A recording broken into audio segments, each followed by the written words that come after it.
वंदे श्री प्रभु सद्गुरुं गुणनिधिं सद्भक्तकल्पद्रुमं मंदानां शरणं शरण्यममलं नाथं त्वनाथाश्रयम् यत्सत्तावशजेन स्थावर भवो देहस्सुचेष्टान्वितः सोऽयं वो विदधातु वाञ्छितफलं माणिक्यकल्पद्रुमः सदाशिवसमारम्भां शङ्कराचार्यमध्यमाम् अस्मदाचार्यपर्यन्तां वन्दे गुरुपरम्परा।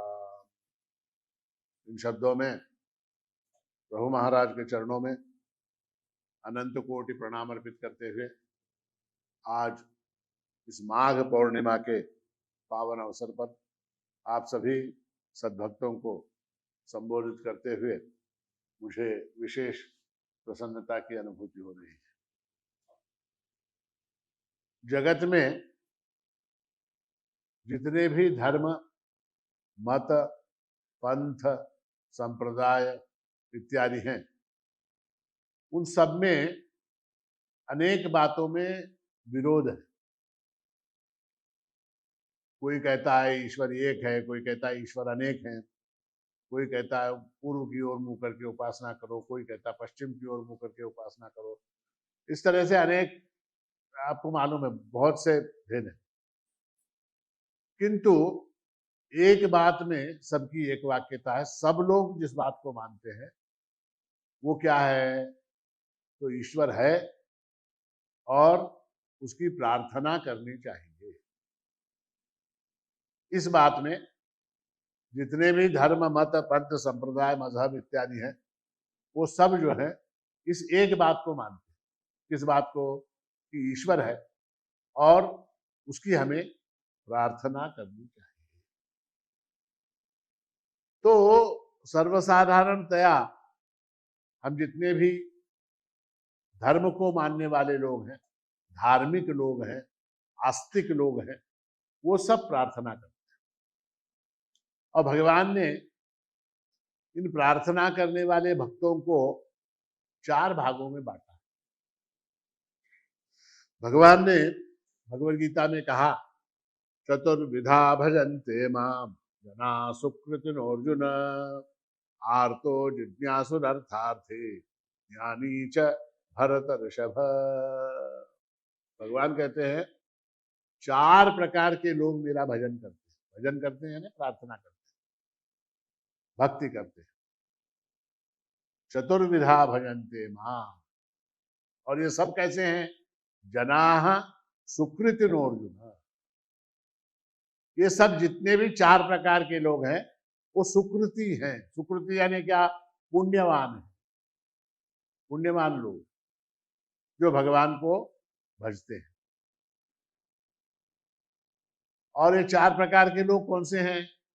आर्तो जिज्ञासुर अर्थार्थी ज्ञानी च भरतर्षभ। आर्त,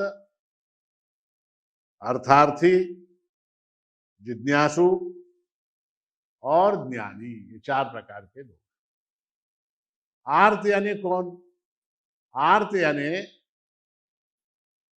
जिस पर जब कोई आपत्ति, कोई संकट आ जाता है, विपत्ति आ जाती है, उस समय जो भगवान को स्मरण करता है।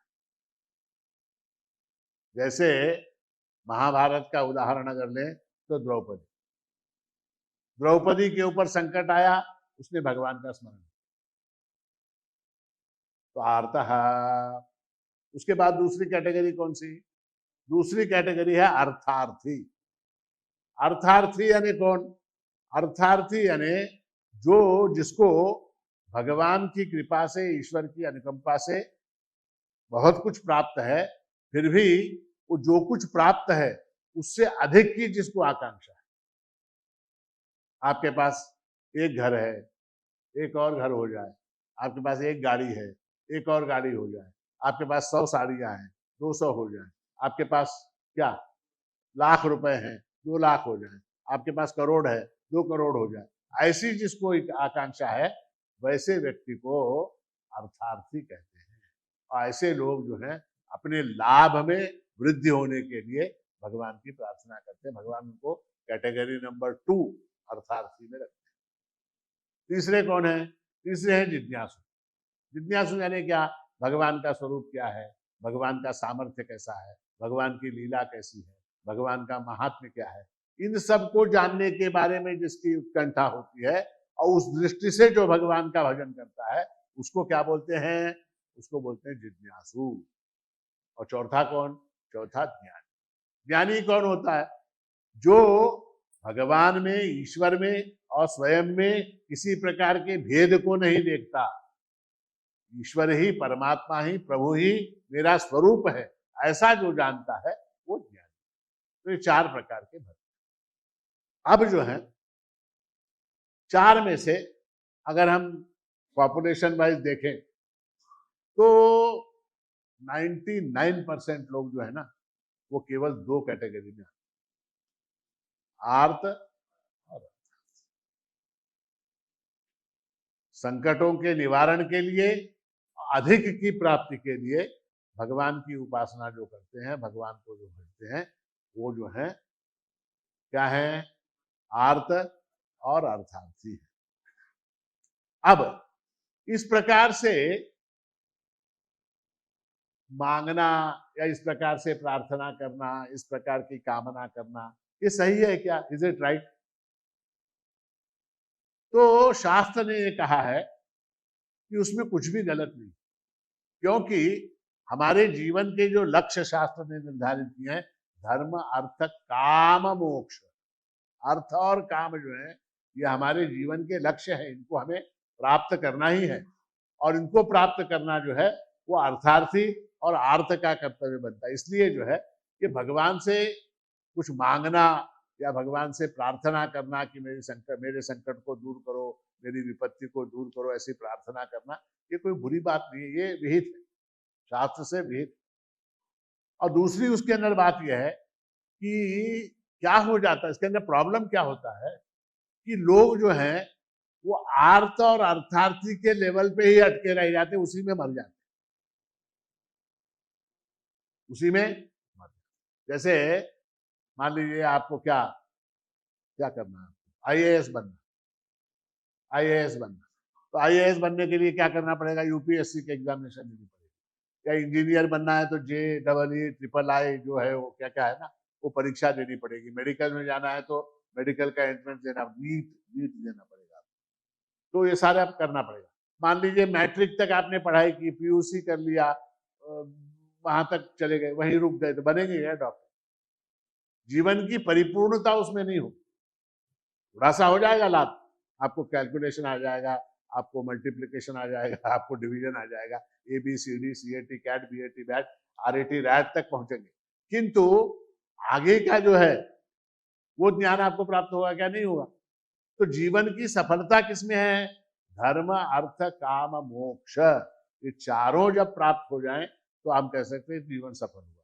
किंतु हम जो है अर्थार्थी और आर्त बनकर जो है केवल अपनी मनोकामनाओं को पूर्ण करने के लिए, केवल अपने लाभ को बढ़ाने के लिए, केवल अपने संकटों का निवारण करने के लिए भगवान को भजते हैं, तो वो क्या हो जाता है? वो एक क्या बोलेंगे आप उसको, जीवन की सफलता तो नहीं है, किंतु एक हाफ हार्टेड अटेम्प्ट है। तो बुरा नहीं है, मगर वो पूरा भी नहीं। और दूसरी महत्व की बात यह है कि भगवान ने जो एक क्रम निर्धारित किया है, अर्थः, अर्थार्थी, जिज्ञासु और ज्ञानी, ये जो है ये सीढ़ियां हैं।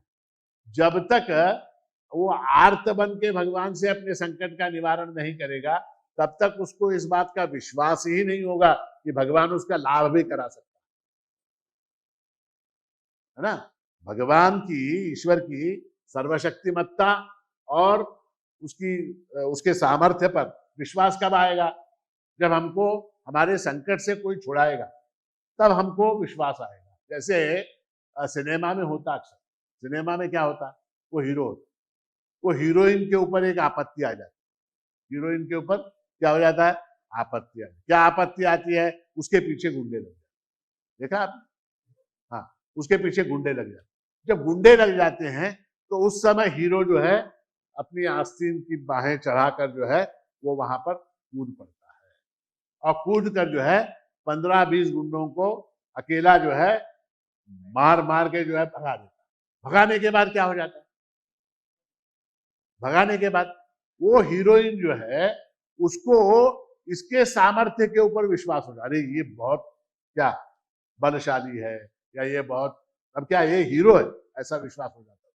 और विश्वास होके जो है वो उससे प्रेम करने लगा, किससे, जिसने उसको उस संकट से छुड़ाया। तो सबसे पहले का आर्त, आर्त बनकर जब हम प्रार्थना करते हैं और हमारे संकट का निवारण प्रभु करते हैं, उस समय हमारा प्रभु से प्रेम हो जाता है। और प्रभु से एक बार प्रेम हो जाता है तो इस बात का विश्वास हो जाता है कि अब मेरे पास 1 करोड़ है, इसको 2 करोड़ भी ये प्रभु बना सकता है, इसको 2 करोड़ भी ये प्रभु बना सकता है। मेरे पास 5 करोड़ है, 5 करोड़ को 10 करोड़ भी ये प्रभु बना सकता है। ऐसा जब विश्वास हो जाता है उस समय जो है वो भक्त क्या हो जाता है, अर्थार्थी। और उसमें जो है जब उसको फिर लाभ हो जाता है तब उसका दिमाग काम करना शुरू करता है, अरे ये प्रभु ऐसा कर सकता है, इसका स्वरूप क्या है,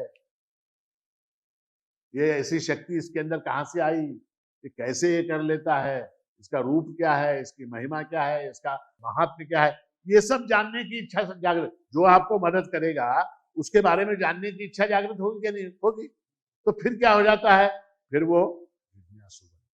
और जिज्ञासु बनने के बाद अंततः वो ये पाता है कि जिसको जो है मैं बाहर का अन्य समझ रहा हूं, अदर समझ रहा हूं, वो अदर नहीं है, वो सेल्फ ही है।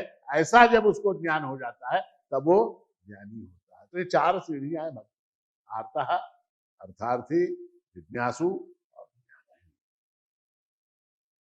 ये जो हमारी प्रार्थनाएं हैं भगवान की, चाहे आर्थ की हो, चाहे जिज्ञासु की हो, चाहे अर्थार्थी की हो, ये सारी जो प्रार्थनाएं हैं इनको हमारे शास्त्रकारों ने 2 भागों में बांटा। एक को क्या बोलते हैं, एक को बोलते हैं सकाम भक्ति, सकाम भक्ति, और दूसरे को क्या बोलते हैं, निष्काम। सकाम भक्ति में आपका उद्देश्य क्या है, ऑब्जेक्टिव क्या है। सकाम भक्ति में आपकी कामना प्रमुख है। सकाम भक्ति में क्या है, मेरी कामना है क्या, कि मुझे एक मर्सिडीज गाड़ी मिले, मुझे मर्सिडीज गाड़ी लेटेस्ट मॉडल जो है वो मुझे प्राप्त हो, ऐसी कामना है। अब इसमें क्या है, मर्सिडीज गाड़ी ये प्रमुख है, ये मुख्य है, ऑब्जेक्टिव है, उसको प्राप्त करना है।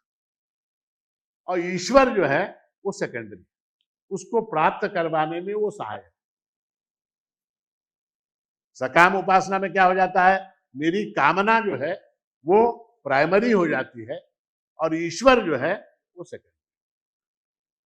निष्काम उपासना में क्या है, निष्काम उपासना में कोई कामना ही नहीं है, निष्काम उपासना में कोई कामना ही नहीं है। तो कौन सा प्राइमरी, कौन सा सेकेंडरी, ईश्वर ही प्राइमरी, ईश्वर ही सेकेंडरी, साधन भी ईश्वर, साध्य भी ईश्वर।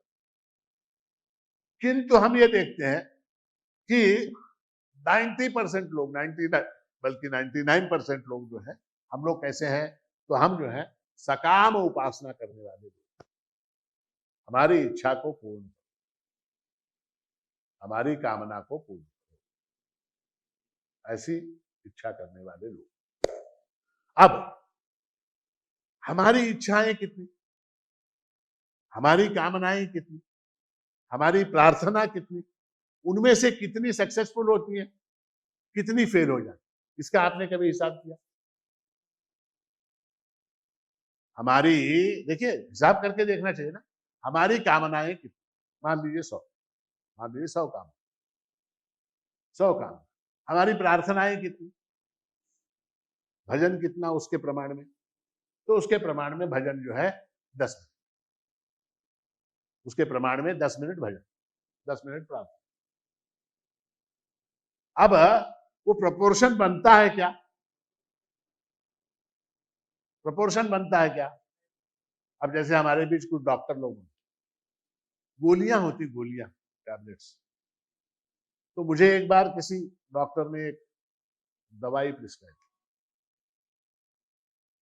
तो मैंने जाके वो दवाई ले ली, वो दवाई ले ली, मैं जरा दवाइयों से घबराता हूँ, ज्यादा ज्यादा दवाई नहीं लेनी चाहिए। तो मैंने क्या किया, उस गोली का 2 mg का टैबलेट, कितना 2 mg, 2 mg का टैबलेट, क्योंकि उसमें था 2 mg, 5 mg, 10 mg, 20 mg तक थे गोलियां। तो मैंने क्या किया, 2 mg की गोली, 2 mg की गोली ली, और उसके बाद जो है लेता रहा गोली 7-8 दिन, वो कोई फर्क ही ना पड़े, कोई फर्क ही ना पड़े। फिर डॉक्टर के पास गया, डॉक्टर से बोला, डॉक्टर साहब वो गोली आपने बोली थी वो मैंने ली, उसका कोई फायदा नहीं हो रहा। डॉक्टर ने पूछा कितने mg की ली, मैंने कहा 2 mg। उसने पूछा महाराज जी आपका वेट कितना है, मैंने कहा 78 kgs है। बोलता है कि गोली जो होती है 2 mg, 5 mg, 10 mg जो निर्धारित होती है, वो उसका प्रोपोर्शन डायरेक्टली आपके शरीर के वजन से है। आपके शरीर का वजन 78 किलो है, तो जो है आपको कम से कम 10 mg की गोली लेनी चाहिए थी, आपने कितने ली, 2 mg, सारी वेस्ट हो गई वो सारी। तो कामना कितनी, कामनाएं कितनी, 100, प्रार्थना कितनी, 10 मिनट। तो उससे क्या हो जाता है, वो व्यर्थ हो जाता है, व्यर्थ हो जाता है। और दूसरी महत्व की बात यह है कि जैसे हमारी कामनाएं होती हैं, हम क्या समझ लेते हैं कि ईश्वर जो है वो एक एडवोकेट है, ईश्वर एक डॉक्टर है, ईश्वर एक मैरिज कंसल्टेंट है, ईश्वर एक क्या रियल एस्टेट एजेंट है, और क्या ईश्वर जो है एक इंजीनियर है। ऐसे हम समझते हैं, है ना। मैं जो है हैदराबाद में फ्लैट ढूंढ रहा हूँ, फ्लैट नहीं मिल रहा, वो मुझे जो है 5th फ्लोर पे चाहिए, वो जो है 2nd फ्लोर का मिल रहा, ये सारी समस्या, इसके लिए भगवान की प्रार्थना। तो क्या समझ के करते हैं, वो एक रियल एस्टेट है, मेरी शादी नहीं हो रही, या अमुक लड़की से शादी करनी है, अमुक लड़के से शादी करनी है, तो वो जमाने के लिए होते हैं ना मैरिज, क्या मैरिज ब्यूरो वाले, तो ईश्वर वैसा है। अथवा जो है कोर्ट में मुकदमा चल रहा है, तो वो वकील जैसा होता वैसा डॉक्टर, सॉलिसिटर है, एडवोकेट है। या जो है हेल्थ प्रॉब्लम, हेल्थ इशू है, कमरे फाड़ दुखते हो महाराज, कमरे फाड़ दुखते हो माणिका, माणिक क्या डॉक्टर है क्या, है?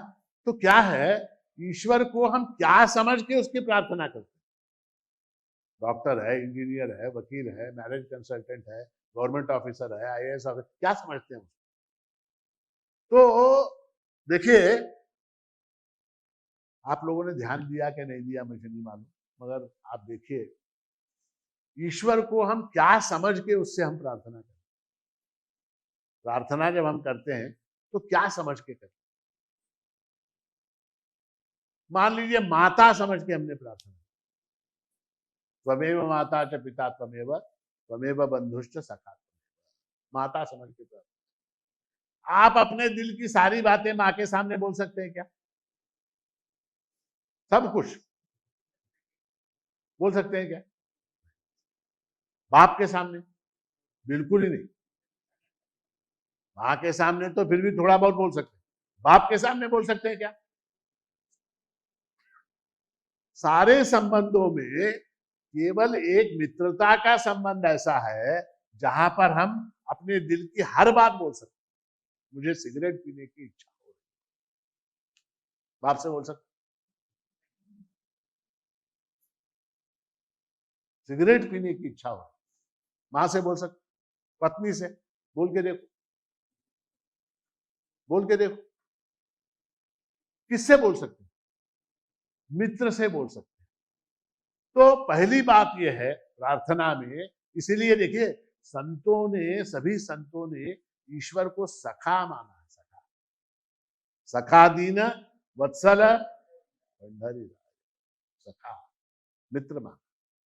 इसलिए जब हम ईश्वर से प्रार्थना करते हैं तो ईश्वर को हम क्या माने, रियल एस्टेट एजेंट नहीं। देखिए मित्र क्या करता है, मित्र ये सब कुछ होता है, मित्र रियल एस्टेट एजेंट होता है। वो क्या बोलता है, क्या बोलता है, पिंपरी चिंचवडला घेऊ नकोस, फार लांब आहे, तुला घ्यायचं असेल तर स्वारगेटला घे, कौन बोलता, मित्र बोलता। बोरीवलीला नको, ईस्टला नको, वेस्टला घे, वेस्टला नको, ईस्टला घे, कौन बोलता, मित्र बोलता। वो रियल एस्टेट एजेंट का काम करता है, वो मैरिज ब्यूरो का भी काम करता है, ह्या पोरीशी लग्न करावं म्हणतो नको, ती फार फॅशनेबल आहे, जमणार नाही. कोण बोलता? मित्र बोलता. नाही, ह्याच पोरीशी लग्न कर, ही फार चांगली आहे. कोण बोलता? मित्र बोलता. इन्वेस्टमेंट, पैसे कहाँ डाले? बैंक में डाले, शेयर में ले, या चांदी खरीदे? कुठे आहेत आमचे सावकार? हाँ, 4,15,000 रुपये किलो चांदी खरीदे, सोना खरीदे, क्या खरीदे? कौन बोलता? मित्र बोलता. देखिए कैसा है, मित्र ऑल इन वन है. अगर मुझे चांदी खरीदनी है, सोना खरीदनी है, तो चैतन्य कोरवार से पूछना पड़ेगा. मुझे अगर मेडिकल प्रॉब्लम है तो डॉक्टर प्राची से पूछना पड़ेगा. रियल एस्टेट का प्रॉब्लम है तो किसी से पूछना पड़ेगा. लीगल प्रॉब्लम है, किसी से पूछना पड़ेगा. मित्र एक ऐसा है जो हर चीज में आपको सही राय देता है. तो इसलिए जो है ईश्वर को मित्र मानकर उसकी प्रार्थना करनी चाहिए, पहली बात. दूसरी बात, हमसे एक गलती हो जाती, जैसे क्या हो जाता है कि हम क्या करते हैं कि जैसे मान लीजिए हमारे घर में एक नौकर है. नौकर, उस नौकर से हमने कहा, क्या कहा उससे कि अरे सुन, जरा एक गिलास पानी दे के. वो गया, पानी ला रहा है, वो अभी ला रहा है. सुन सुन सुन सुन, वहां टेबल पे मेरा मोबाइल रखा हुआ. तो वो क्या कर देगा, पानी लाने का कंफ्यूज हो जाएगा, वो मोबाइल लाने के लिए जाएगा. अरे सुन, मोबाइल की बगल में ऊपर वाले ड्रॉ में मेरा चश्मा रखा हुआ. फिर मोबाइल लाने में कंफ्यूज हो जाएगा, फिर चश्मा लाने में लग जाएगा. फिर आप उससे बोलेंगे एक कप चाय बना के. हाँ, वो चाय अभी ला ही रहा है. ये सुन सुन, वहां ऊपर वो अलमारी में वहां बिस्किट है, एक दो बिस्किट भी लेके. अब बताइए वो क्या क्या करेगा. हमारा हाल ऐसा है कि नहीं? हमारा हाल ऐसा है, एक कामना पूर्ण होने के पहले हम दूसरी कामना उसके पीछे लगा देते. अब वो आपकी शादी करवाए या आपका घर बनवाए. आपने प्रार्थना क्या की, मेरी शादी हो जाए, मेरी शादी हो जाए, मेरी शादी हो जाए. तो भगवान जो है ढूंढ रहे, मान लीजिए ये लड़की अच्छी है, वो लड़का अच्छा है, कौन है, क्या है, क्या जमा रहे हैं कुंडली आपकी. उसी बीच में आपने क्या बोल दिया, मेरा घर बन जाए. अब क्या भगवान ने क्या किया, वो शादी वाली फाइल को अलग रख दिया और आपके लिए घर ढूंढ लिया.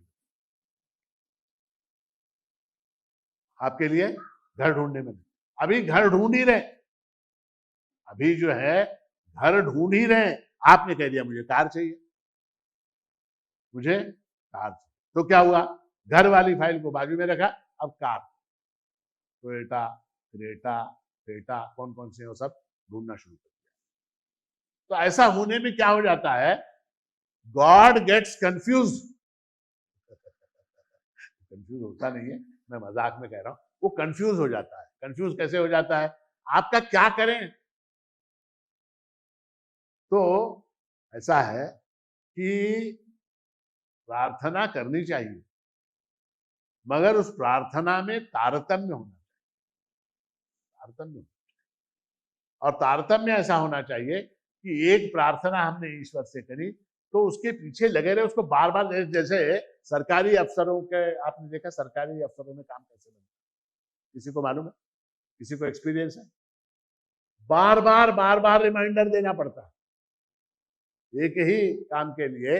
Reminder number 1, reminder number 2, reminder number 3, email पे ईमेल भेजते रहते लोग, तब जाके कहीं जो है वो काम बनता है. उस तरह से जब प्रार्थना हम भगवान से करते हैं तो एक कामना को अगर पकड़ के एक प्रार्थना हमने की तो उसके रिमाइंडर जाने चाहिए. उसके रिमाइंडर कब तक, जब तक वो काम सफल न हो, तब तब. एक तो ये बात ही हो. अब क्या, अब ऐसा है कि हम जो प्रार्थना करते हैं उस प्रार्थना की भूमिका हमारी सफलता में कितनी है. मैंने हमने एक इच्छा की, हमने एक कामना की, उस कामना को लेकर हमने प्रभु से प्रार्थना की, और प्रभु से प्रार्थना करने के बाद उस कामना की सफलता में उस प्रार्थना का क्रेडिट कितना है. क्या पूरा का पूरा प्रार्थना से हो गया, या पूरा का पूरा जो है हमारे प्रयत्न से हुआ, कैसे हुआ, कितना है. तो बड़ा सुंदर भगवान ने कहा है। 18वें अध्याय में भगवान कहते हैं कि अधिष्ठानम तथा कर्ता करणम च पृथक विधम विविधा च पृथक चेष्टा दैवम चैवात्र पंचमम। किसी भी कार्य के पूर्ण होने का पूरा फॉर्मूला भगवान ने खुला करके दिखाया। कोई भी कार्य वो कार्य सफल होने के लिए 5 फैक्टर्स होते। फैक्टर समझते हैं, घटक, 5 घटक, और वो पांचों घटक जब टिक हो जाते हैं, पूर्ण हो जाते हैं, उस समय कार्य सफल हो। जैसे क्या कहा भगवान ने? अधिष्ठानम तथा कर्ता। तो किसी भी कार्य को करने के लिए उस कार्य के अनुरूप एक स्थल होना चाहिए, एक जगह होनी चाहिए। जैसे मान लीजिए आपके मन में क्या है कि एक दुकान डालिए, शोरूम, एक शोरूम डाल दिया जाए। किसका? कपड़े का। कपड़े का शोरूम, बढ़िया साड़ियों की दुकान, बड़ा शोरूम, वो डालना है। आपने प्रार्थना शुरू कर दी, प्रभु वाला कपड़े से दुकान है, प्रभु वाला कपड़े से दुकान। अरे तेरे पास जगह है क्या कपड़े की दुकान डालने की? किराए से लिया क्या तूने? कुछ क्या बोलते हैं उसको, शॉप वगैरह किराए से लिया क्या? या तूने बनवाया क्या? या तेरे पास प्लॉट है क्या? तेरे पास जगह है क्या? ये है क्या? नहीं, वो तो नहीं है। फिर कैसे कपड़े की दुकान बनी? तुझे कपड़े की दुकान डालनी है ना, तो कपड़े की दुकान डालने के लिए मार्केट में एक जगह चाहिए ना। एक क्या, एक 20 बाय 20 का तो कम से कम एक दुकान चाहिए। वो ही नहीं है तेरे पास, और तू क्या प्रार्थना कर रहा है? कपड़े की दुकान बननी चाहिए, कपड़े की दुकान, कपड़े की दुकान। अब तेरे पास जगह है।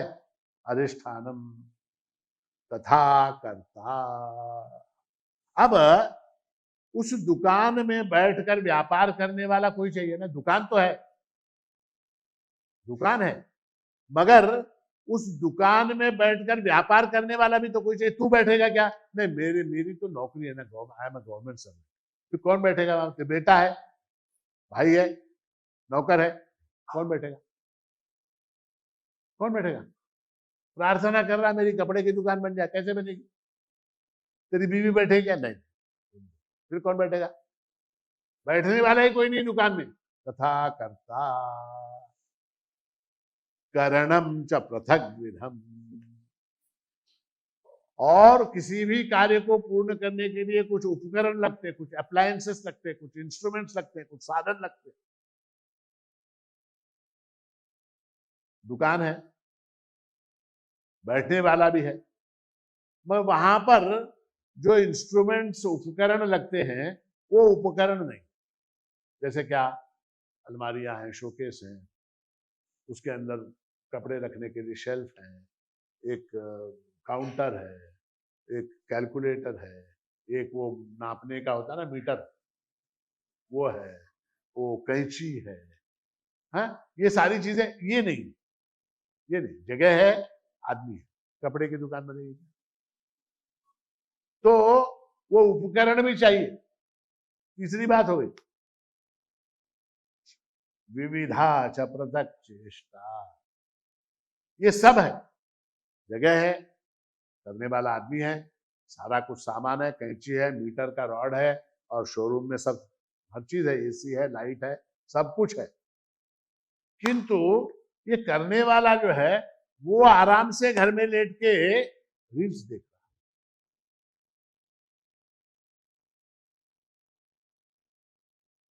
होगा क्या उसका काम? करने वाला कर्ता जो है, विविधा च पृथक चेष्टा। उसको क्या करना पड़ेगा? उसको मार्केट में सर्वे करना पड़ेगा, उसको एडवर्टाइज करना पड़ेगा, उसको माल खरीदना पड़ेगा, उसको बैंक में जाना पड़ेगा, उसको सेल्स के लिए व्यवस्था करनी पड़ेगी, फिर सेल का हिसाब रखना पड़ेगा, फिर जो है वो जो पैसा आएगा बैंक में डालना पड़ेगा, फिर वहां से इन्वेस्ट करना पड़ेगा, बैंक से लोन लेना पड़ेगा। दुकान को बढ़ाने के लिए सब तरह के प्रयत्न करने चाहिए। ये सब कुछ होते हुए वो जो मालिक है, करता है, वो घर में आराम से टांग पे टांग डाल के रील्स अगर देखते हुए बैठेगा और प्रभु से प्रार्थना करेगा कि मेरी कपड़े की दुकान चल जाए, मेरी कपड़े की दुकान चल जाए, चलेगा क्या? विविधा च पृथक चेष्टा, चार चीजें हो गई, जगह हो गई, कर्ता हो गया, उपकरण हो गए, और उसकी चेष्टाएं हो गई। ठीक है, इतना सब है। फिर भगवान कहते हैं दैवम चैवात्र पंचमम, उसके बाद जो है पांचवा फैक्टर जो है वो दैव है। दैव, ये सब होता है लोगों के पास, किसी किसी के पास दुकान है, मकान है, पैसा है, करने वाला है, धरने वाला है, सब कुछ है, मगर फिर भी फेल हो जाता। क्यों फेल होता है? दैवम चैवात्र पंचमम, ये दैव जो है ना, वो दैव है, उसको क्या बोलते हैं मालूम है आप? दैव को अंग्रेजी में बोलते हैं लक, उर्दू में बोलते हैं नसीब, मराठी में बोलते हैं भाग्य, हिंदी में बोलते हैं भाग्य है? और शास्त्र में बोलते हैं प्रारब्ध। उसको शास्त्र में क्या बोलते हैं? प्रारब्ध बोलते हैं। बाकी लोक भाषाओं में नसीब, दैव, लक, ये सारी चीजें बोलते हैं। ये जो प्रारब्ध है, ये एक बहुत बड़ा फैक्टर है। 5 से अगर डिवाइड कर दिया जाए तो 20% आता है। अधिष्ठानम तथा कर्ता, करणम च पृथक विधम 3, विविधा च पृथक चेष्टा 4, दैवम चैवात्र पंचमम, दैव 5वां। तो आपकी काम की सफलता के अंदर 20% जो है वो किसके ऊपर निर्भर करता है? प्रारब्ध के ऊपर निर्भर। तो हम ये देखते हैं कि हमारे कामना की पूर्ति के अंदर 2 चीजें हमने अब तक, कौन सी? एक हमारा प्रयत्न, एक हमारा प्रयत्न, और दूसरा क्या? हमारा प्रारब्ध। प्रयत्न और प्रारब्ध जो है वो अलग अलग नहीं है। वो अलग अलग नहीं है। आज का मेरा जो प्रयत्न है वो मेरा कल का मेरा जो प्रयत्न था वो आज का। तो प्रयत्न और प्रारब्ध अलग अलग नहीं है, किंतु फिर भी जो है प्रयत्न है और उसके साथ साथ प्रारब्ध है। 2 चीजें चाहिए। और तीसरा इंपॉर्टेंट फैक्टर है भगवत कृपा। 3 चीजें हैं। मनुष्य का प्रयत्न, भगवान ने 6ठे अध्याय में बड़ा सुंदर कहा, उद्धरेदात्मनात्मानम नात्मानम अवसादयेत्, आत्मैव ह्यात्मनो बंधो आत्मैव रिपुरात्मनः। हम जो है ना अपने ही शत्रु हैं, अपने ही मित्र हैं, और हमारा उद्धार हमको स्वयं ही करना है। उद्धरेद आत्मना आत्मानम, दूसरा कोई आके हमको मदद करेगा, ये जो अपेक्षा है ना, ये भ्रामक है। ये भ्रामक है, कोई मदद नहीं करता, हमको स्वयं ही प्रयत्न करना होगा। जैसे बचपन में हम लोग जो है साइकिल सीखते थे। तो साइकिल सीखते थे तो होता ये था कि साइकिल सिखाने वाला होता, मामा, जनरली मामा अथवा काका अथवा बड़ा भाई अथवा ऐसा कोई व्यक्ति साइकिल सिखाने वाला, वो क्या बोलता था? तू चल, मैंने पीछे से पकड़ा, तू चल भी धर लो, तू चल भी धर लो, तू चल भी धर लो। अब वो पकड़ के रखता है क्या? वो कब तक? 10 कदम, 20 कदम, 25 कदम के बाद जो है वो धीरे से, और छोड़ने के बाद फिर ये क्या, इसको खुद ही चलाना पड़ता, और वो चलने लग जाती है साइकिल। वो साइकिल चलने लगे। अच्छा मान लीजिए वो जो चलाने वाला है वो बार बार पीछे मुड़, मामा धरलास की नहीं रे, मामा धरलास की नहीं रे, मामा धरलास की नहीं रे, वो सीखेगा क्या? उद्धरेद आत्मना आत्मान, अपना उद्धार हमको स्वयं ही करना है। उसी तरह तैरना सिखाते हैं लोग, स्विमिंग कैसे सिखाते हैं? वो तैरने वाले को बोलते हैं तू तू हाथ मार, पैर मार, नीचे मैंने पकड़ा, मैंने पकड़ा। कुछ लोग जो है पेट के नीचे ऐसे हाथ देते और बोलते चल चल चल, घबरा मत। कुछ लोग जो है ऊपर से ऐसे चड्डी को पकड़ लेते, चल चल चल चल चल। अब वो कोशिश करता रहता बेचारा, धम धम धम धम करते पानी में हाथ पैर मारता, वो मामा कब तक हाथ पकड़ा रहेगा? बड़ा भाई कब तक पकड़ेगा? थोड़ा सा यहां से वहां तक जाने तक करेगा। उसके एक्चुअली तैरना इसको है, मामा को थोड़ी तैरना, इसको तैरना है। तो वो मामा क्या कर देता है, धीरे से हाथ को। उसी तरह से प्रयत्न जो है ना, उसके बगैर हम जो है सफलता कभी भी प्राप्त नहीं कर सकते। बिना प्रयत्न के ईश्वर भी आपकी मदद नहीं कर सकता, ये बात ध्यान रखिए। ईश्वर सर्वशक्तिमान है। ईश्वर कर्तुम अकर्तुम अन्यथा कर्तुम ऐसा कुछ भी करने में समर्थ है, किंतु बिना प्रयत्न के वो आपकी मदद नहीं कर सकता। क्यों नहीं कर सकता? इसलिए नहीं कर सकता क्योंकि उसने स्वयं कहा है, उसने स्वयं कहा है, इसलिए नहीं कर सकता। तो किसी भी काम की सफलता के अंदर तीन चीजें महत्व की हैं। कौन कौन सी? प्रयत्न, प्रारब्ध और भगवत कृपा। तीन चीजें। अब प्रयत्न की बात तो हमने कर लिया, प्रारब्ध की बात करें। ये जो प्रारब्ध है वो कैसा है, कहां से आया? तो हमने अनेक अनेक अनेक जन्मों में जितने भी अच्छे बुरे कर्म किए, उन सब का फल हमने अभी तक भोगा नहीं। सारे कर्मों का फल अभी तक हमने भोगा नहीं। तो वो क्या होता रहता है, वो सारे कर्म जो हैं हमारे हिसाब में जुड़ते चले जाते हैं, जुड़ते चले जाते हैं। और उनमें से कुछ कर्मों को भोगने के लिए हम इस जन्म में इस शरीर के साथ लेकर आते हैं। प्रारब्ध शब्द का अर्थ है जिसने फल देना प्रारंभ कर दिया है। देखिए, कर्म का फल जो है वो तत्काल प्राप्त नहीं होता। कभी कभी तत्काल प्राप्त हो जाता है, कभी कभी कालांतर से प्राप्त होता है, कभी कभी दीर्घ काल के बाद प्राप्त होता है। कर्म का फल उसको प्राप्त होने में समय लगता है। जैसे आपने एक आम का बीज बोया, फल कब लगेगा आपको? 6 साल बाद, 7 साल बाद। कुछ कुछ ऐसी भी वेराइटीज हैं 10-10 साल बाद फल लगता है, 10-10 साल बाद। आपने परीक्षा दी, रिजल्ट कब आएगा? 3 महीने बाद। आपने थप्पड़ मारा, रिजल्ट कब आएगा? अब कब मिलेगा? आपने किसी को थप्पड़ मारा तो रिजल्ट कब मिलेगा? इमीडिएट। तो कुछ कर्मों का फल तत्काल मिलता है, कुछ कर्मों का फल कालांतर से मिलता है, कुछ कर्मों का फल दीर्घकाल से मिलता है, कुछ कर्मों का फल तो बहुत लंबी अवधि के बाद।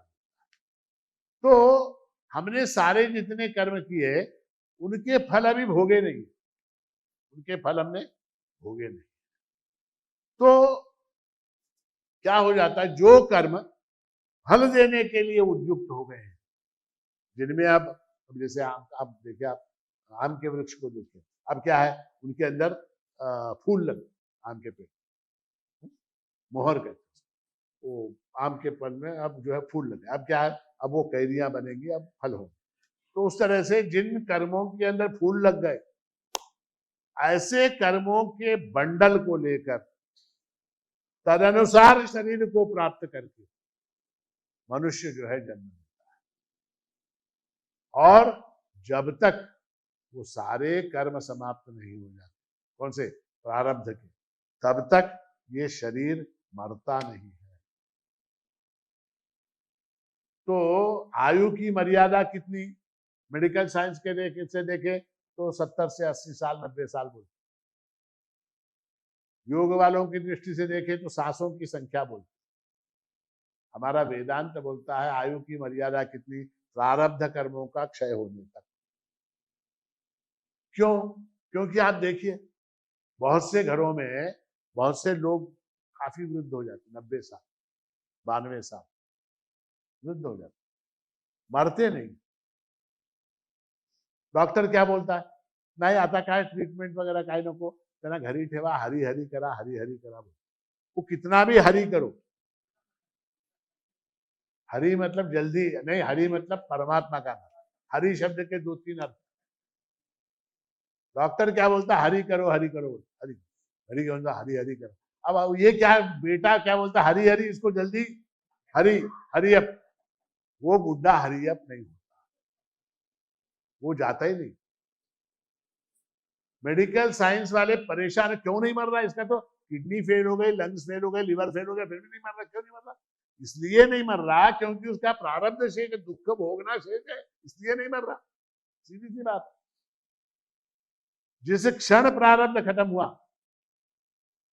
उस क्षण जो है क्या, फिर वो हट्टा कट्टा भी होगा, जवान भी होगा, पहलवान भी होगा, तो भी वो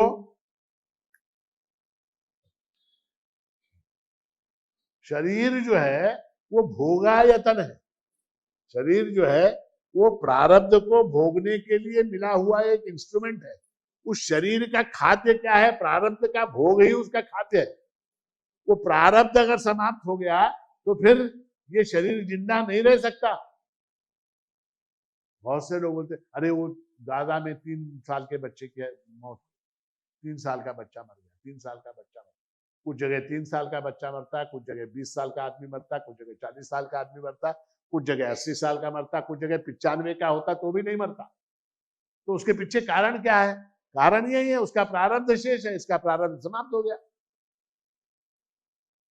समझ में आ रही बात आपको प्रारब्ध की?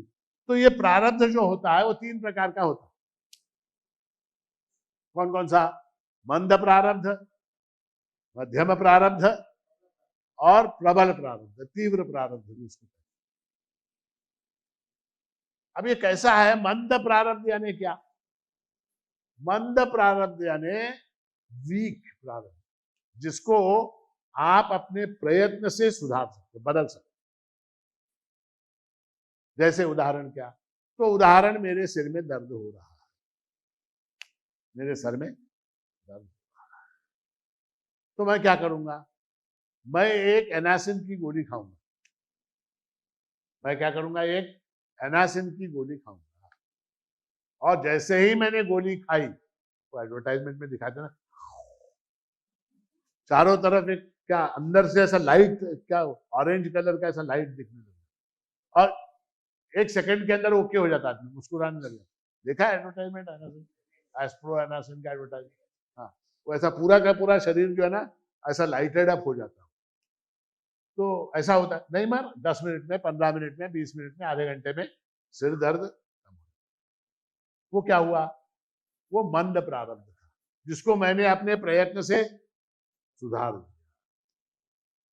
मध्यम प्रारब्ध क्या होता है? मध्यम प्रारब्ध वो है जिसको आप मिटा नहीं सकते, किंतु जिसको मैनेज कर सकते। मिटा नहीं सकते। जैसे क्या? जैसे डायबिटीज। डायबिटीज डायबिटीज का कोई इलाज है क्या? कोई इलाज अब तक तो नहीं। डायबिटीज का कोई इलाज, बट डायबिटीज हो गया तो आदमी पटाख से मर जाता है कि नहीं? उसको आप मैनेज कर सकते हैं। आप दवाई ले सकते हैं, गोलियां ले सकते हैं, एक्सरसाइज कर सकते हैं, योगासन कर सकते हैं, इंसुलिन ले सकते हैं, डाइट कंट्रोल कर सकते हैं, और क्या वो एक इंसुलिन पंप अंदर बिठा देते हैं ऑटोमेटिक, वो बिठा सकते हैं, कुछ भी कर सकते हैं, मगर डायबिटीज को आप मैनेज कर सकते हैं। समाप्त नहीं होगा, मैनेज कर सकते हैं।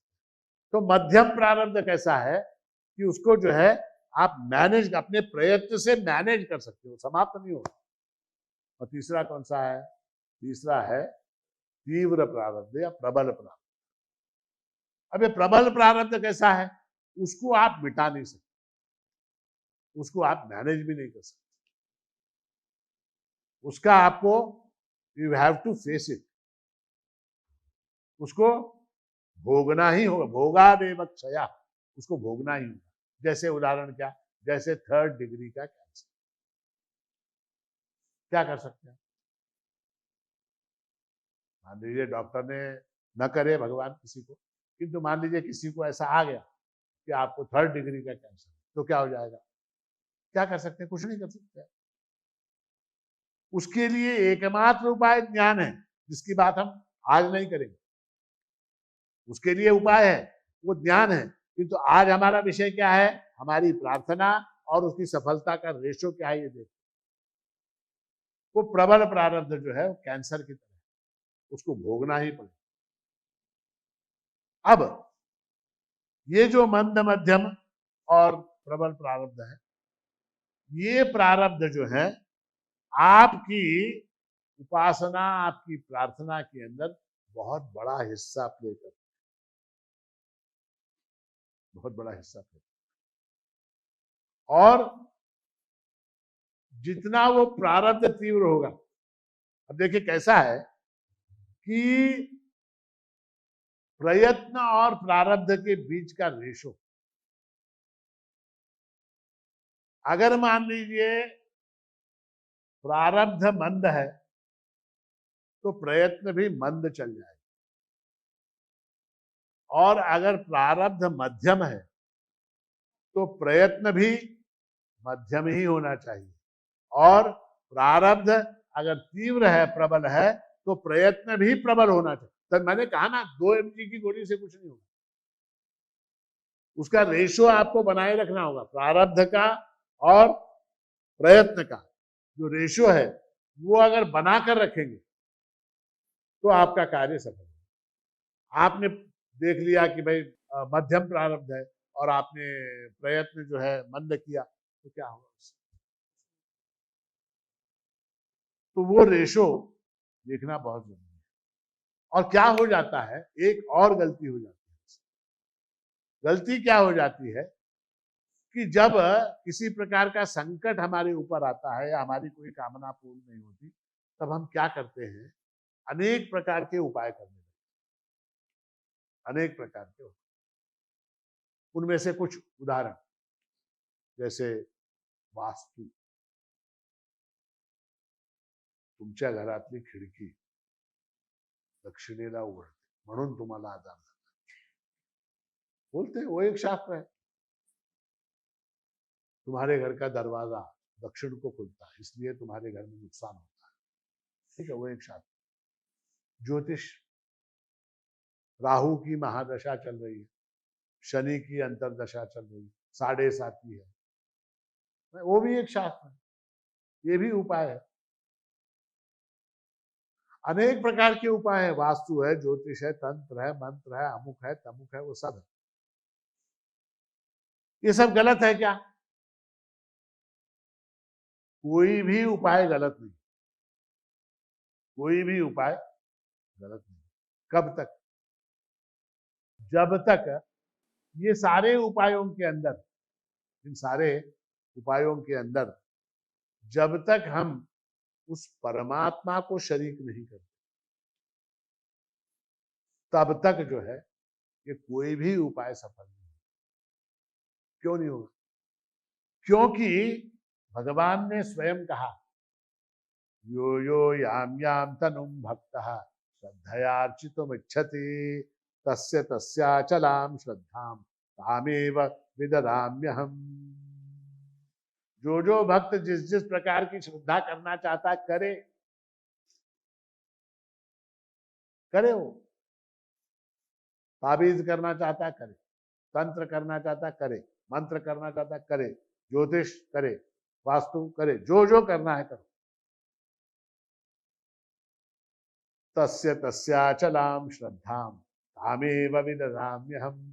किंतु उस उपाय के अंदर तुम्हारी जो श्रद्धा है, उस श्रद्धा को मैं दृढ़ करता हूं।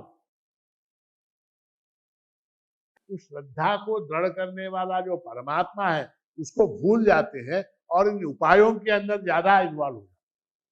जैसे किसी ने कहा, क्या कहा कि धन प्राप्त करना है, धन प्राप्त, तो धन प्राप्त करना है तो क्या करो, लक्ष्मी की पूजा,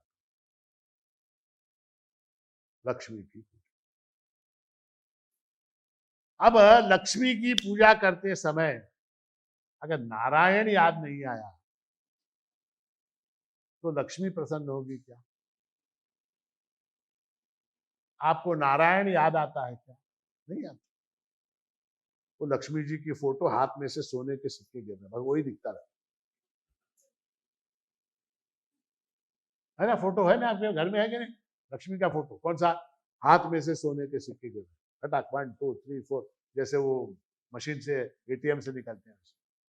तो मान लीजिए अब वो लक्ष्मी है वो क्या है, कौन है? वो उस नारायण की शक्ति है, वो उस नारायण की, अब आज की भाषा में कहे पत्नी है वो। है? आपने जो है केवल पत्नी को निमंत्रित किया, पति को निमंत्रित नहीं किया, तो आएगी क्या पत्नी? वही नहीं, तुम ही यहाँ भाऊजीला आणू नका,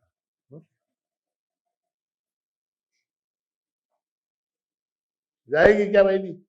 हळदी कुंकाय तसा अमुक कार्यक्रम टगरे मुंजाय जावळ उपनयन है, लग्न है, तुम्ही यहाँ भाऊजीला नको, ऐसा होगा। तो आजकल तो जाते भी होंगे पता नहीं, मगर शास्त्र में या हमारे समाज में, हमारी परंपरा में ऐसा नहीं है। मिस्टर एंड मिसेस, श्री और श्रीमती। तो क्या हो जाता है कि इन सारे प्रयत्नों के अंदर हमारा ध्यान जो है उस प्रयत्न के ऊपर ज्यादा हो जाता है। उसके अंदर श्रद्धा उत्पन्न करने वाला, उस प्रयत्न में शक्ति उत्पन्न करने वाला, उस प्रयत्न से सफलता प्रदान करने वाला जो मुख्य परमात्मा प्रभु है, उसको भूल जाता, उसको भूल जाता। एक जगह हुआ, मैंने कहीं देखा, एक कोई कार्यक्रम, धार्मिक अनुष्ठान करना, घर में प्रभु महाराज का विग्रह, बड़ा सुंदर मूर्ति, प्रभु की सुंदर मूर्ति घर में रखी हुई, अनेक वर्षों से उपासना हो, कुछ एक धार्मिक कार्यक्रम करना, हे एक काम करा, ते प्रभूची मूर्ती काढून बाजूला ठेवा आणि हे फोटो तिथं लावा। अब तेरी उसमें श्रद्धा उत्पन्न करने वाला वो प्रभु है, वो परमात्मा है, उसको हटाओ और ये अमुक तमुक को, किसी को जो जिसकी उपासना आज तुमको विशेष रूप से करनी है, उसको वहां पर बिठाओ। होगा क्या? वो जिसकी उपासना तुम कर रहे हो वो भी नाराज और ये भी नाराज।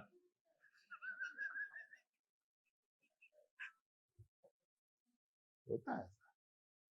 तस्य तस्य अचला, तस्य तस्य अचलाम श्रद्धाम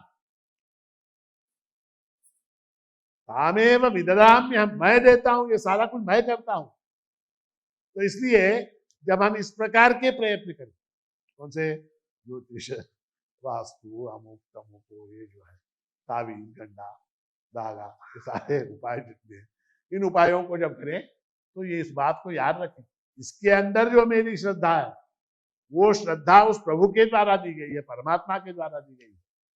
और अगर ये पूर्ण होगा तो इससे नहीं होगा, उस प्रभु की कृपा से ही होगा। ये माध्यम है, ये उपाय क्या है, ये माध्यम है, मीडियम है, ये अल्टीमेट नहीं है। ये उपाय जो है एक मीडियम है। मैं वास्तु में अगर कोई चेंजेस कर रहा हूं घर के अंदर, उससे होने वाला नहीं है, ये एक माध्यम है, इसके द्वारा प्रभु मुझको जो है मेरे ऊपर क्या कृपा करे, इसके द्वारा, इस माध्यम के द्वारा, इस उपाय के द्वारा, ये समझना आवश्यक। और दूसरी महत्व की बात क्या है, मैं जैसा बता चुका आपको कि किसी भी कार्य की सफलता में प्रयत्न, प्रारब्ध और भगवत, ये तीन फैक्टर्स बड़े इंपॉर्टेंट, इसको ध्यान में रखिए आप। और होता क्या है कि किसी भी प्रार्थना के, किसी भी उपासना के दो फल होते हैं, दो फल होते हैं। कौन कौन से दो फल होते हैं? एक को कहते हैं इष्ट की प्राप्ति, क्या बोलते हैं? इष्ट की प्राप्ति। और दूसरा क्या है? पाप का क्षालन। किसी भी प्रार्थना से, किसी भी उपासना के दो फल होते, जैसे आम का वृक्ष है, आपने आम का वृक्ष लगाया, क्यों लगाया? फल खाने, फल खाने के लिए आपने आम का वृक्ष लगाया, किंतु वो छाया भी देता है। आपने छाया मांगी क्या? आपका उद्देश्य छाया नहीं था। जब आपने लगाया वृक्ष तो आम का फल हो जाए मेरे घर में, हाँ, हापुस, पायरी वगैरह, इस इच्छा से आपने लगाया, किंतु क्या, वो छाया भी देने लगे। उसी तरह से परमात्मा की प्रार्थना जो है वो दो प्रकार के फल देती है। एक क्या? इष्ट की प्राप्ति, और दूसरा क्या? पाप का क्षय। अब क्या हो जाता है, ये दो फल होने के कारण हमारी प्रार्थना में से थोड़ा सा हिस्सा या जितना पाप होगा उस रेशो में वो प्रार्थना का फल जो है वो पाप के क्षय में ही खर्च हो जाता। बचा कितना? बचा कितना? देखिए, एक उदाहरण से समझ। एक आदमी था, उस आदमी को एक कार खरीदनी, कार खरीदनी, तो बैंक में गया, बैंक में जाके उसने लोन लिया। कितने का? 20 लाख। 20 लाख रुपए का। मैनेजर ने तत्काल लोन सैंक्शन किया, बड़ा प्रसन्न हुआ, चाय पिलाई, सब किया, 20 लाख का लोन सैंक्शन हुआ। सैंक्शन हुआ, वो 20 लाख रुपए उसके अकाउंट में आ गए। किंतु उस अकाउंट में पहले से ही एक 12 लाख रुपए का लोन पहले से पड़ा हुआ। तो क्या हो गया? वो ऑटोमेटिकली डेबिट। इसके हाथ में कितने आए? कार ले सकता है क्या? नहीं ले सकता।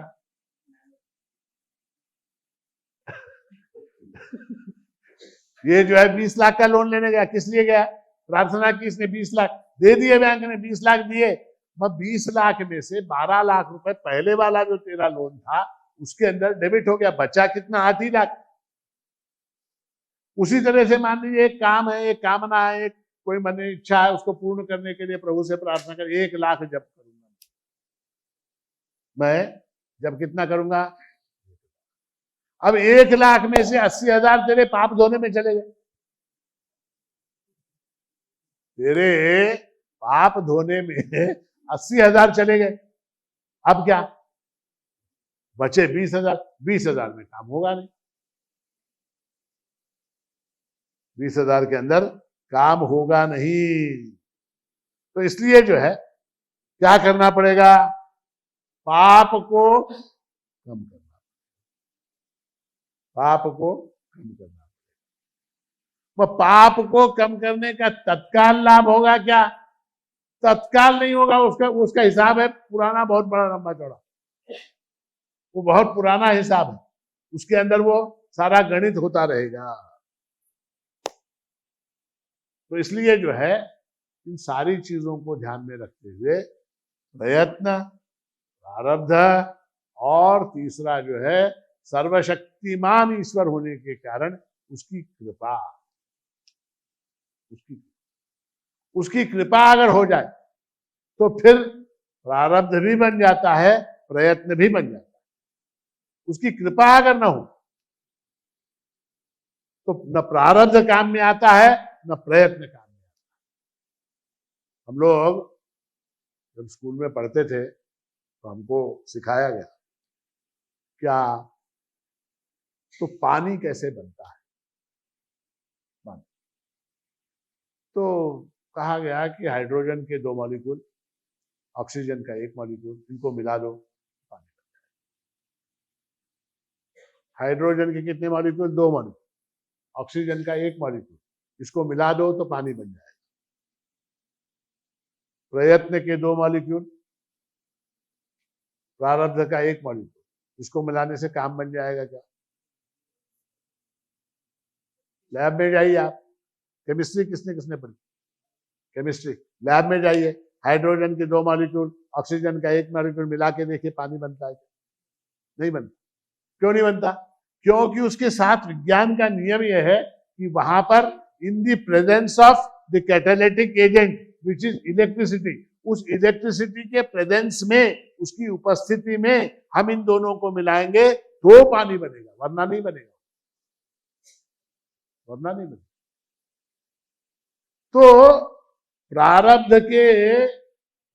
का 1 मॉलिक्यूल ले लीजिए और प्रयत्न के 2 मॉलिक्यूल ले लीजिए और फिर कैटालिटिक एजेंट के रूप में वहां प्रभु को रखिए। अब जो है वो मिलने के बाद पानी, अब काम बने। तो परमात्मा की जो उपस्थिति का तात्पर्य क्या है? उसमें परमात्मा का स्मरण, उस काम के अंदर परमात्मा का स्मरण, वो जो है बहुत बड़ी भूमिका प्ले करता है, बहुत बड़ी।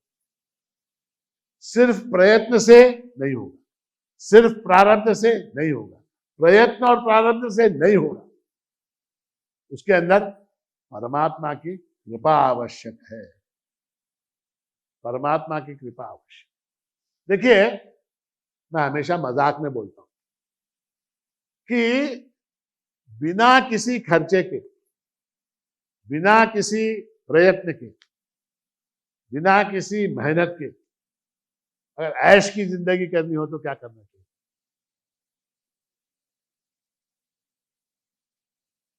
ऐश, ऐश यानी क्या? आराम, आराम की जिंदगी। क्या करना चाहिए?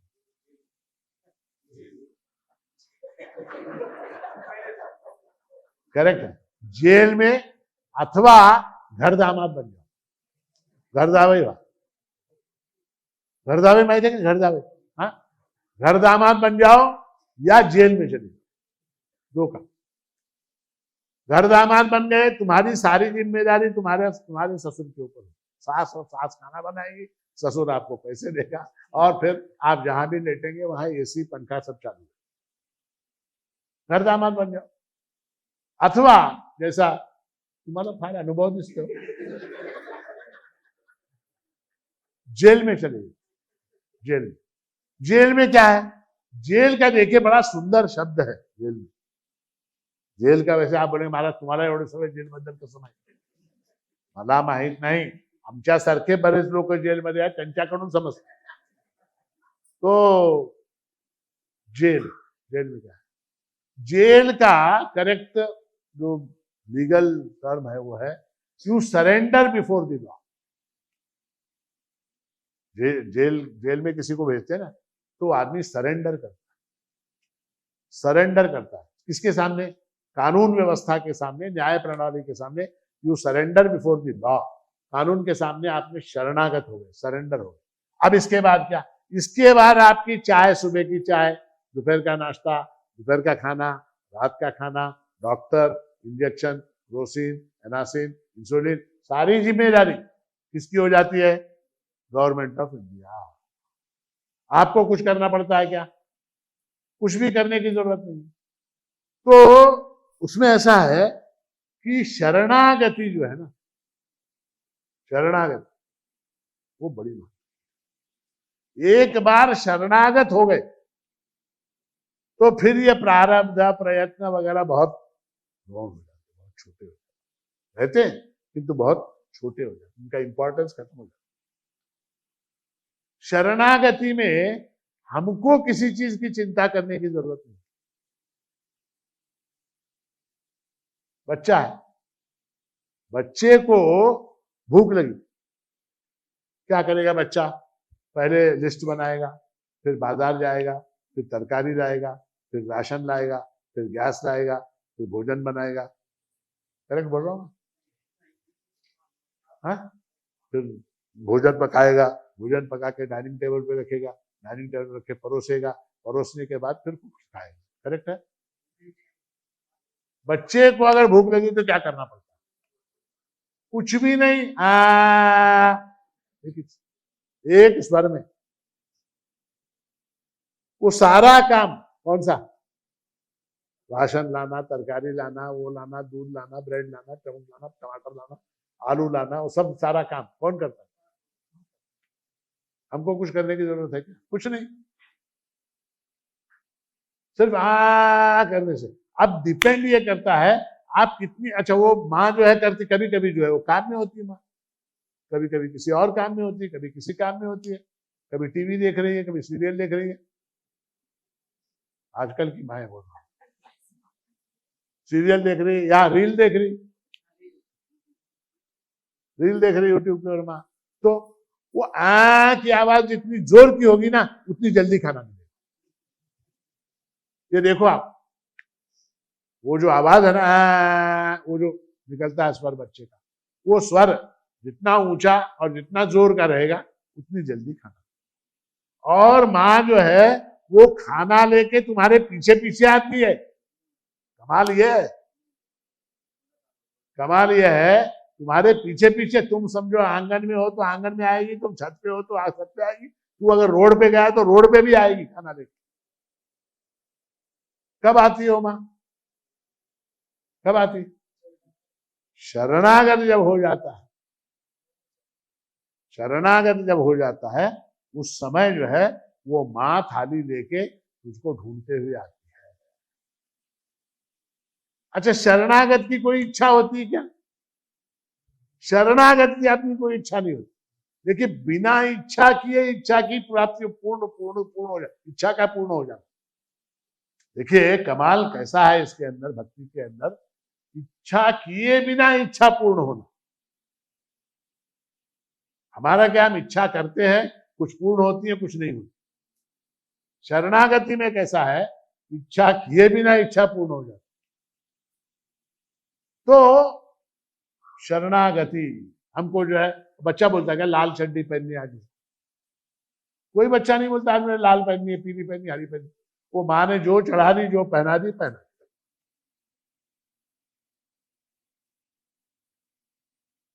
तो जो ये बोलता मुझे लाल नहीं चाहिए, मुझे पीला चाहिए, नीला चाहिए, हरा चाहिए, फिर वहां पर प्रॉब्लम क्रिएट होना शुरू हो जाता। तो शरणागति, उसकी सारी आवश्यकताएं, सारी इच्छाएं जो है वो परमात्मा स्वयं पूर्ण अनन्या चिंतयन्तो माम ये जना पर्युपासते तेषां नित्याभियुक्तानां योगक्षेमं वहाम्यहम्। भगवान ने कहा 9वें अध्याय, योगक्षेमं वहामि अहम, मैं उसके योगक्षेम को उठाता हूं। योग यानी क्या? योग शब्द का अर्थ है अप्राप्तस्य प्राप्ति ही। जो मेरे पास नहीं है उसकी प्राप्ति अगर हो जाए तो उसको योग बोलते हैं। योग बोलते। मेरा विवाह नहीं हुआ, मेरा विवाह हो जाए, मुझे पत्नी मिल जाए, तो फिर क्या हो गया वो? और अब उस पत्नी को मेंटेन करने के लिए जो खर्चा है, हर संडे मॉल में लेके जाओ, हर 2 महीने में एक बार साड़ी खरीद के दो, हर दिवाली पे कुछ गहना खरीद के दो, हाँ, ये सारा कुछ करके दो, उसको मेंटेन करना पड़ता है शादी को। उस शादी के मेंटेनेंस के लिए जो खर्चा है उसको क्या बोलते हैं? क्षेम। उसको क्षेम। भगवान कहते हैं मैं वस्तु भी दिला दूंगा, कार है, कार है वो योग है, उसको मेंटेनेंस जो है वो क्या है? वो क्षेम। ड्राइवर है, गैराज है, ऑयल है, पेट्रोल है, उसका सब मैकेनिक है, रिपेयर है, सारा टायर है, हवा है, ये सब। भगवान कहते हैं योग भी मैं देखूंगा और क्षेम भी मैं देखूंगा। और कहते हैं वहामी अहम, मैं उसको ढोऊंगा। कहते हैं वहामी यानी जैसे हमारा कुली होता है ना, कुली, वो कुली क्या करता है? वो कुली स्टेशन के ऊपर से आपका सूटकेस सिर के ऊपर लेके चलता है। उस तरह से भगवान ने तुम्हारे योगक्षेम को मैं सिर के ऊपर लेकर चलता हूं। वहामी किसके? अनन्या चिंतयन्तो माम, जो अनन्य रूप से मेरा भजन करते हैं। अनन्य ने क्या? ना अन्य इति अनन्य, अनन्य रूप से, अनन्य भाव से जो मेरा चिंतन करते हैं। कैसे लोग? कैसे लोग? नित्याभियुक्ता नाम, जो हमेशा मुझसे जुड़े हुए हैं, जुड़े हुए। मैंने कहा ना, हर काम में भगवान को जोड़े रखना चाहिए। नित्याभियुक्ता नाम, मैं हमेशा कहता हूं नित्याभियुक्त यानी कौन? तो हमेशा भगवान के नेटवर्क में रहे, अथवा जो हमेशा ऑनलाइन रहे, हमेशा जो ऑनलाइन रहे, नित्याभियुक्त। और पर्युपासते, ये बड़ा महत्व का है, और जो उत्तम प्रकार से मेरी उपासना करते हैं, उनके योगक्षेम को मैं वहन करता हूं। तो हमने आज क्या देखा? हमने ये देखा कि हमारी कामना की पूर्ति के लिए हम भगवान की प्रार्थना करते हैं। वो प्रार्थना 2 प्रकार की होती है, एक सकाम होती है, एक निष्काम होती है। निष्काम में फेलियर का कोई डर नहीं। निष्काम में फेलियर का क्या डर है? कामना ही नहीं है, फेलियर का कोई डर नहीं।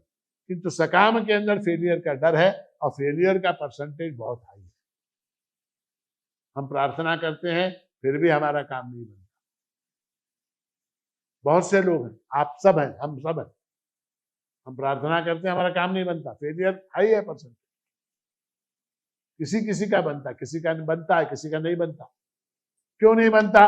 तो वहां या तो प्रयत्न कम पड़ता है, अथवा प्रारब्ध जो है उसके आड़े आ जाता है, अथवा फिर भगवत कृपा नहीं।